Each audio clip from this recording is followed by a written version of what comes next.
Welcome to the podcast, where today we're diving into the existential horror of Thomas Ligotti's The Red Tower. Many critics argue that Ligotti's work redefines horror. What makes his approach so unique, especially in this story? Ligotti's genius lies in transforming mundane settings into sources of terror. Unlike traditional horror that leans on jump scares, The Red Tower uses the sterile environment of a factory to evoke dread, much like Kafka's The Trial, where bureaucracy becomes monstrous. That's fascinating. But how does this philosophical horror impact readers differently from, say, a slasher film? Philosophical horror taps into deep-seated fears of meaninglessness and existential dread. The Red Tower forces readers to confront their internal anxieties, much like a mirror reflecting our darkest thoughts. It's akin to how Dostoevsky explores human despair in Crime and Punishment. Yet some argue this narrative style can be overly complex. How does Ligotti maintain engagement without losing the reader in abstract musings? He balances complexity with vivid imagery. Though dense, his prose evokes strong emotions much like a haunting melody. It's challenging but rewarding, so readers who appreciate depth find themselves captivated, similar to navigating a rich tapestry of emotions and thoughts. Let's delve into the symbolism of the Red Tower itself. It seems like more than just a structure in the story. What do you think it represents? In that case, can the tower's bleakness be seen as a reflection of our psyche's darker tendencies?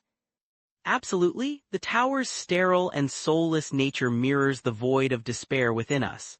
It's a stark reminder of the potential for nihilism, much like Camus' assertion in the myth of Sisyphus about finding meaning in an indifferent universe.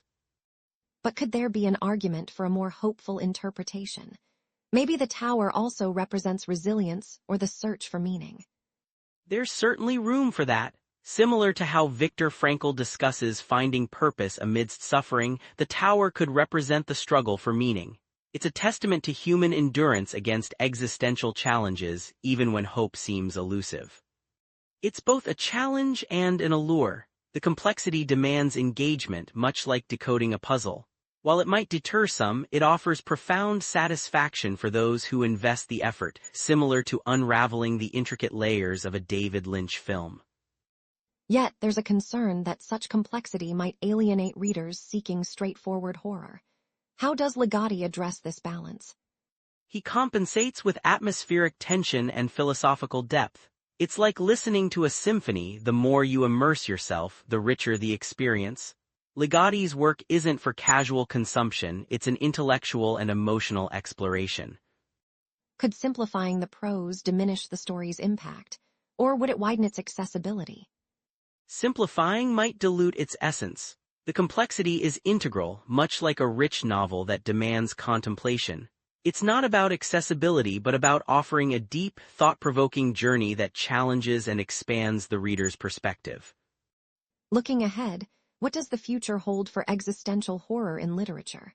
Can it evolve beyond its niche audience? That's an intriguing point. Are there contemporary authors who are expanding on Ligotti's legacy?